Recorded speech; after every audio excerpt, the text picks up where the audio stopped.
안녕하세요. 안드로이드 디벨로퍼 릴레이션 팀의 디벨로퍼 프로그램 엔지니어 양찬석입니다. 오늘은 안드로이드 4.4의 달콤한 초콜릿 뒷면에는 어떤 새로운 기능이 숨겨져 있는지 여러분들께 소개하고자 이 자리에 섰습니다.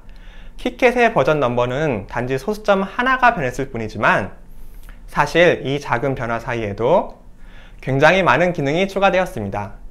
이전 젤리빈 버전을 한마디로 표현하는 문장이 버터처럼 부드러운 안드로이드였다면 이번 키캣 버전은 모두를 위한 안드로이드라고 할 수 있겠습니다. 메모리 최적화에 많은 노력을 기울였고 단지 512MB의 램을 갖고 있는 저사양 디바이스 상에서도 부드럽게 동작하도록 설계되었습니다.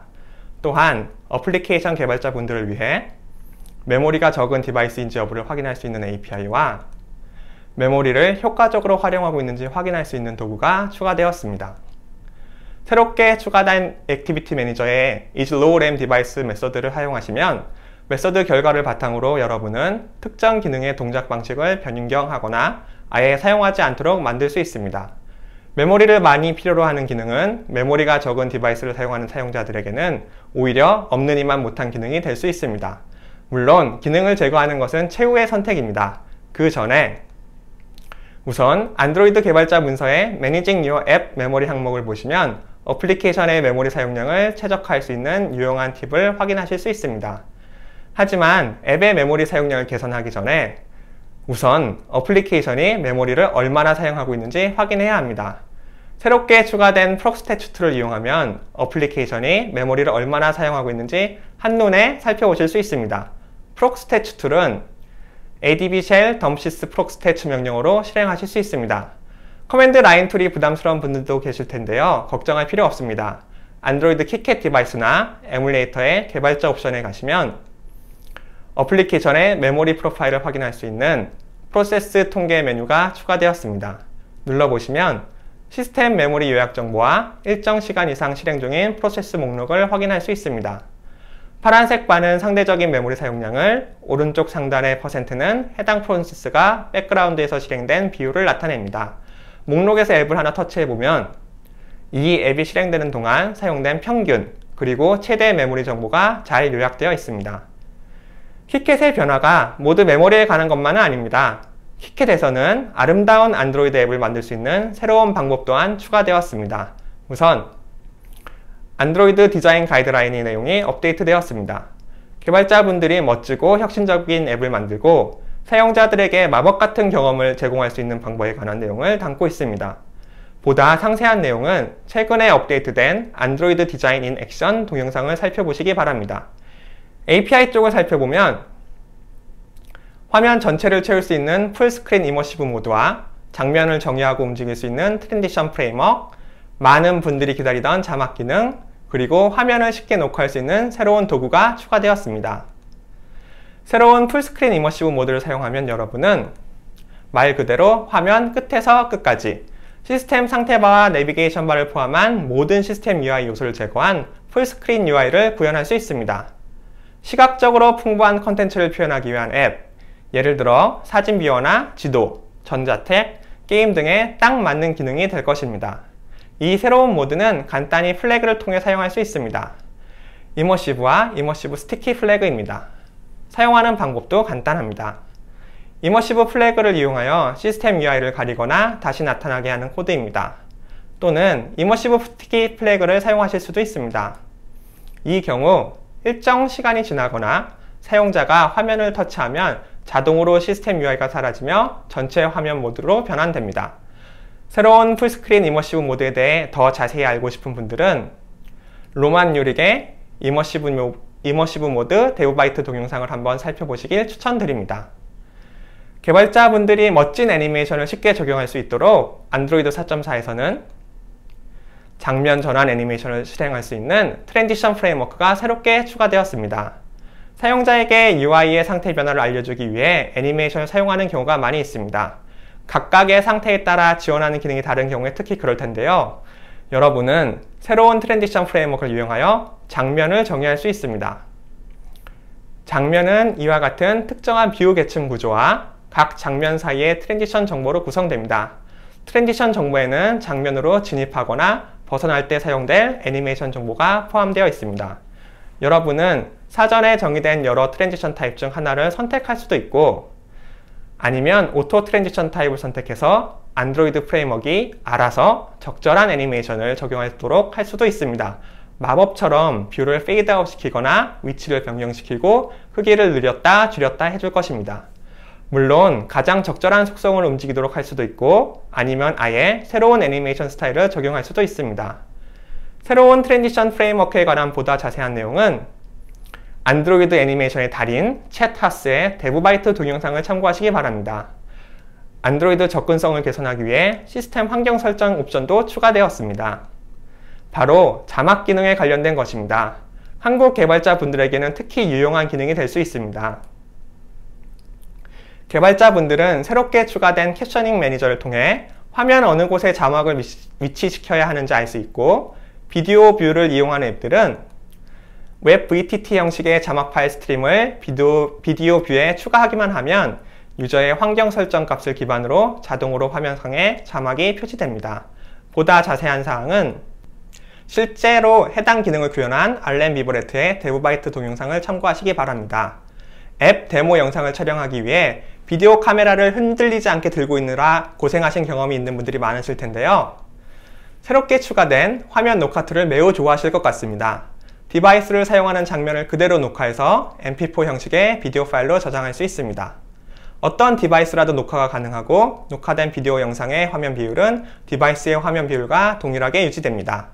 이 멋진 새로운 기능은 ADB Shell 스크린 리코드 명령을 통해 실행할 수 있고, 혹은 이클립스나 안드로이드 스튜디오의 DDMS 패널을 통해서도 사용하실 수 있습니다.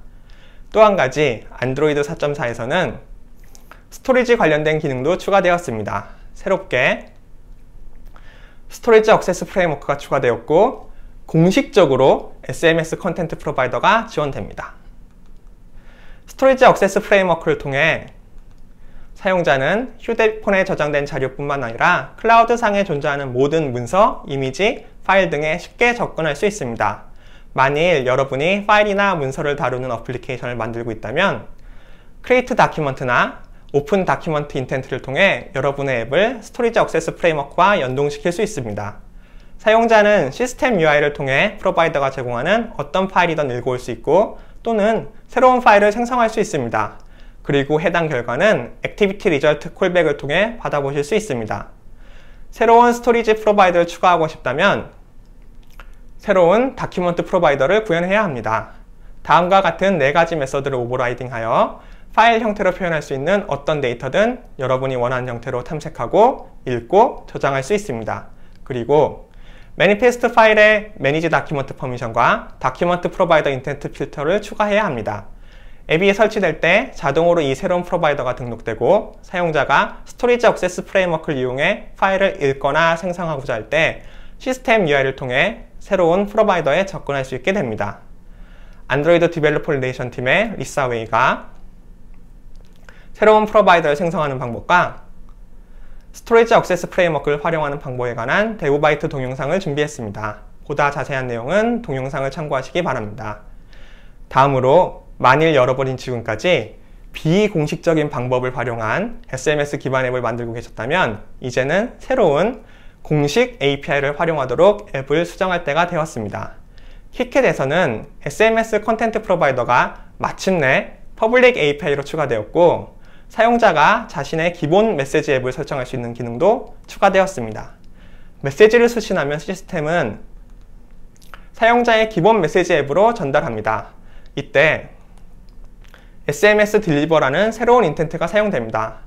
기본 앱을 제외한 다른 앱들은 이전처럼 SMS 리시브드 인텐트를 통해 수신된 메시지를 확인할 수 있고, SMS 프로바이더를 통해 메시지를 읽어올 수 있습니다. 다만 오직 사용자가 지정한 기본 앱만이 새로운 메시지를 SMS 프로바이더에 직접 쓸 수 있습니다. 기본 앱이 아닌 경우에도 메시지를 보내는 것이 가능합니다. 이 경우에는 안드로이드 시스템이 대신해서 메시지를 SMS 프로바이더에 추가해주며, 다른 앱에서 작성된 메시지도 기본 메시지 앱을 통해 확인하실 수 있습니다. 보다 자세한 내용은 아담의 데브바이트 동영상을 참고하시기 바랍니다. 또 안드로이드 4.4에서는 어플리케이션이 실제 환경과 상호작용할 수 있도록 도와주는 새로운 기능이 많이 추가되었습니다. 마우스, 조이스틱, 키보드와 같은 주변 장치들을 위한 블루투스 HID over GATT 프로파일과 가까이 있는 기기 간의 메시지 교환을 위한 블루투스 MAP 프로파일을 지원합니다. 그리고 디바이스에 내장된 적외선 수신기를 지원하기 위한 API가 추가되었습니다. API를 통해 적외선 수신기 탑재 여부와 지원하는 주파수 대역 정보를 확인할 수 있고 적외선 신호를 직접 전송할 수도 있습니다. 또한 호스트 카드 에뮬레이션, 즉 HC 기능이 추가되어 내장된 NFC의 보안 요소를 통하지 않고도 카드 결제나 멤버십 카드, 교통카드 등의 NFC 기반 데이터 송수신 과정을 여러분의 앱이 직접 처리하도록 구현할 수 있습니다. 또한 새로운 읽기 모드를 지원하는데 에뮬레이터된 카드나 일반적인 NFC 카드의 트랜지션 정보를 읽어드리도록 어플리케이션을 구현할 수 있습니다. 안드로이드 HC는 ISO 7816 표준을 따르는 스마트 카드를 에뮬레이션 할 수 있습니다. 데이터 트랜지션 시에는 ISO 14443-4 프로토콜을 따르고 특정 트랜지션이 어떤 앱으로 전달되는지 판별할 때에는 ISO 7816-4에 정의된 어플리케이션 아이덴티파이어 규격을 따릅니다. 또 키캣에서는 새롭게 프린터 기능을 지원합니다. 와이파이 혹은 구글 클라우드 프린터와 같은 클라우드 기반의 프린터를 제어할 수 있는 API가 추가되었습니다. 이 새로운 프린팅 API를 이용해 여러분은 안드로이드 캔버스로 표현할 수 있는 모든 종류의 컨텐츠를 손쉽게 출력할 수 있습니다. 안드로이드는 프린팅 기본 파일 포맷으로 PDF를 사용하고 있습니다. 프린트 헬퍼 클래스를 이용하여 이미지를 비트맵으로 변환하여 출력하거나 컨텐츠를 페이지로 나누어진 PDF로 변환하여 출력할 수 있습니다. 컨텐츠를 쉽게 PDF로 변환할 수 있도록 네이티브 그리고 웹뷰 기반의 UI가 제공됩니다. 물론 여러분이 해당 컨텐츠를 어떻게 그려야 하는지 알고 있다면 직접 캔버스에 컨텐츠를 그린 후 이를 PDF로 변환할 수도 있습니다. 나즈멀 이드리스가 데브바이트 비디오에서 안드로이드에서 어떻게 프린팅 기능을 활용할 수 있는지 내용을 정리했습니다. 키캣에서는 센서를 활용하는 어플리케이션의 배터리 효율을 개선할 수 있는 배치 모드도 추가되었습니다. 배치 모드를 사용하면 센서에서 감지된 결과가 있을 때마다 앱을 깨우는 대신 일정 기간 동안의 결과를 모아 어플리케이션에 전달해 줍니다. 따라서 앱 프로세스는 배치된 결과를 받기 전까지 저전력 상태로 유지될 수 있습니다. 여러분은 결과를 전달받는 간격을 조정할 수 있고 필요한 경우 언제라도 직접 데이터를 요청할 수 있습니다. 또한 새롭게 두 종류의 센서가 추가되었습니다. 스텝 디텍션 센서는 사용자가 걷기 시작한 순간을 감지할 수 있고 스텝 카운팅 센서는 만보기와 같이 사용자의 걸음수를 측정할 수 있습니다. 두 센서 모두 배터리 사용량을 최소화하기 위하여 하드웨어 단에서 구현되어 있습니다. 지금까지 새롭게 추가된 API에 관하여 간단히 살펴보았습니다.